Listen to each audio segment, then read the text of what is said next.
আজই দিল্লি যাচ্ছেন অর্জুন সিং, কাল যোগ দেবেন বিজেপিতে।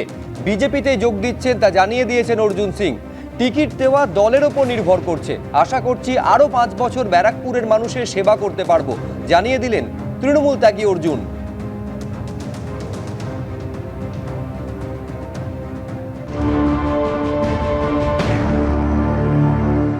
আমি এখন কথা বলেছি, কালকে দিল্লিতে জয়েন করব। কখন যাবেন? কার সাথে কথা বলেছেন? না, সেটা আপনাকে বলার কোনো দরকার নেই। কালকে জয়েন করব বিজেপি হেডকোয়ার্টারে গিয়ে দিল্লিতে।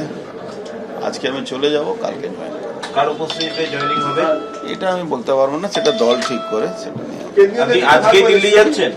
আজকেই চলে যাব। হ্যাঁ, কটার ফ্লাইটে যাচ্ছেন দাদা? বিকালে 8টা 8:30 বিস্তারা আছে মনে হয় ফ্লাইটে যাওয়া। তাহলে আজকের কর্মসূচি কি হচ্ছে? আজকে কোনো কর্মসূচি নেই, কালকে জয়েন করব। আজকে একটু কর্মীদের সঙ্গে কথা বলি, কালকে বিজেপির কর্মীদের সাথে। ইয়েস, বিজেপি কর্মীরা আসছে, কি বলছেন তাদের সাথে? সবাই খুব আনন্দ হ্যাঁ, খুশি, কর্মীরা সব খুশি আছেন, সাধারণ মানুষের খুশি আছেন, সাধারণ মানুষ তৈরি আছেন বিজেপি হয়ে কাজ করার জন্য, বিজেপি হয়ে ভোট করার জন্য। আশা করি ব্যারাকপুরের মানুষের জন্য আমি আবার 5 বছর চেষ্টা করব, যদি দল আমাকে স্বীকৃতি দেয় কাজ করার জন্য। কিন্তু আপনি কালকে বলেছিলেন যে প্রার্থী হবেনি এবং উইদাউট টিকিটে কোনদিন ট্রেনে চড়েননি। টিকিট তাহলে কনফার্ম না এখনো ওয়েটিং লিস্টে?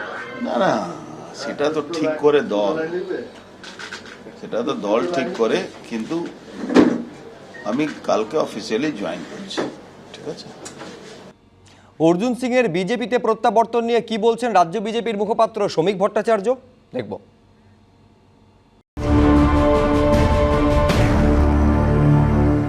অর্জুন সিং আমাদের দলে এসেছিলেন, দলীয় প্রতীকে নির্বাচিত হয়েছিলেন, অনেক বিপরীত পরিস্থিতির মধ্যে লড়াই করেছিলেন, বহু কঠিন সময়ের মধ্যে দিয়ে তাকে যেতে হয়েছিল বিজেপি যোগদানের পরে।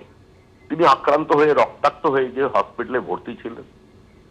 তার মাথার উপরে 107টা মামলা ঝোলানো ছিল। তাকে গদ্দার, ক্রিমিনাল বলে সম্বোধন করা হতো। তারপরে তিনি তৃণমূলে চলে গিয়েছিলেন এবং পরিস্থিতির বাধ্যবাধকতায় তিনি তৃণমূলে গিয়েছিলেন, যেটা সকলের জানা।